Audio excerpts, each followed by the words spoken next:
Então, eu coloquei são 5 slides aqui, só de uns detalhes para a gente falar de sono REM e de síndrome das pernas inquietas, tá? Em termos da gente lembrar detalhes.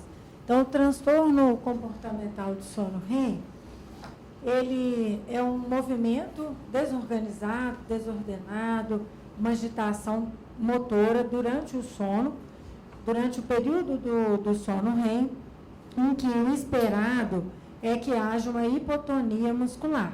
Então, a gente lembra das fases do sono, estágio 1, estágio 2, 3, 4 e o sono REM. Então, essa atividade motora ela pode ser elaborada e associada a movimentos dos braços, das pernas, virar na cama, cair da cama, gritar, e pode ser causa, inclusive, de ferimentos para o idoso. É importante a gente falar porque compromete mais idosos, 6ª ou 7ª década de vida, mais frequente nos homens. As outras fases do sono e o próprio sono REM, a arquitetura do sono é preservada. A gente precisa fazer diagnóstico diferencial com outras alterações do sono REM, por exemplo, terror noturno, sonambulismo, as distonias paroxísticas noturnas, apneia do sono e também de crises epilépticas. A apneia do sono é um caso à parte também, que a gente vai ter que pensar o uso do CPAP e às vezes se joga em questões de prova como tratamentos de cirurgia e outros procedimentos, mas o padrão ouro no tratamento é da apneia é o CPAP. Há uma diminuição da atividade de neurônios serotoninérgicos ou adrenérgicos, que é responsável pela inibição motora do sono REM, e o tratamento, primeiro, prevenir os ferimentos, então, proteger a cama, se colocar próximo à parede, colocar uma espuma protetora, passar o idoso para uma cama mais larga, colocar um colchão de proteção no chão, evitar de ter criado o mudo do lado da cama. Então, tudo que for risco de traumatismo, a gente deve evitar o contato. Descontinuar medicações que podem intensificar transtornos do sono REM, por exemplo, as drogas inibidoras seletivas de captação de serotonina, os tricíclicos e o Zimal.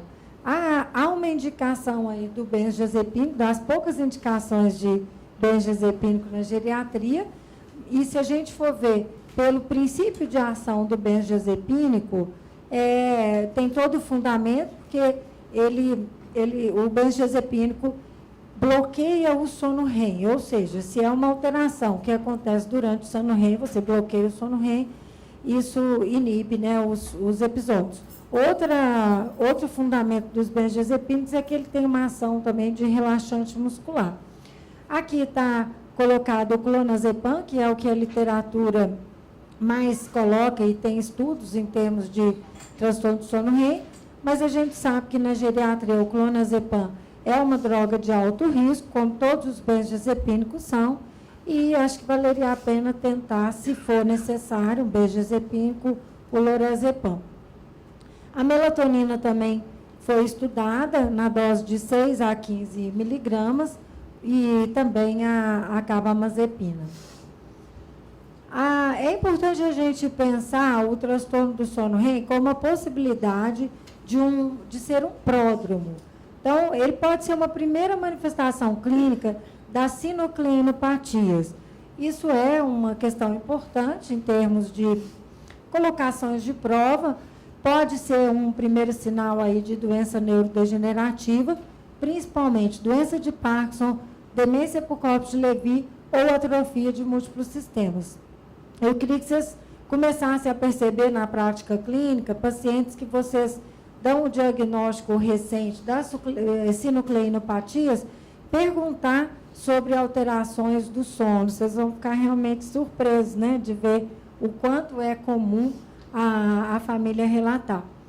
A doença de Parkinson, aí 1/3 mais ou menos dos pacientes apresentam o transtorno do sono REM, também degeneração córtico-basal, atrofia olivo-ponto cerebelar, paralisia supranuclear progressiva, O uso também de substâncias hipnóticas, antidepressivos, anticolinesteráticos, que para nós é bem comum, né, em termos de tratamento de demências, inibidores de recaptação de serotonina, o uso de álcool, cafeína, opioides e os duais também, e o inibidor, né, de serotonina com ação estaminérgica, que é a mirtazapina.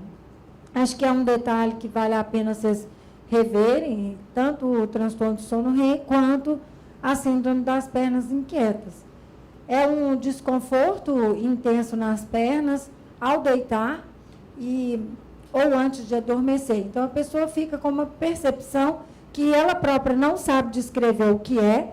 Alguns descrevem como dor, outros descrevem como uma inquietação, outros descrevem como um incômodo, um desconforto. Enfim, é lógico que é um diagnóstico de exclusão e já tive que fazer eletroneuromiografia, propedêutica de procurar hérnia de disco lombar, mas você faz todo né, os fatores de exclusão e não se acha uma causa. Clinicamente, o paciente queixa essa incapacidade de ficar parado e de relaxar para dormir. Na grande maioria das vezes é idiopática, mas pode estar associada aí a quadros de ansiedade, que a gente vai falar hoje, a quadros também de neuropatia periférica, o mais comum deles é a diabetes, causas genéticas familiares, né, quando existe relatos na família, e em termos de concursos, lembrar que a deficiência de ferro é uma causa relativamente comum de síndrome das pernas inquietas, e se a ferritina estiver abaixo de 50, vale a pena fazer a reposição. Insuficiência renal também pode dar, e efeitos adversos de medicamentos. Lembrar aí drogas que são ansiogênicas e drogas que podem afetar o sono, por exemplo, os inibidores seletivos de recaptação de serotonina.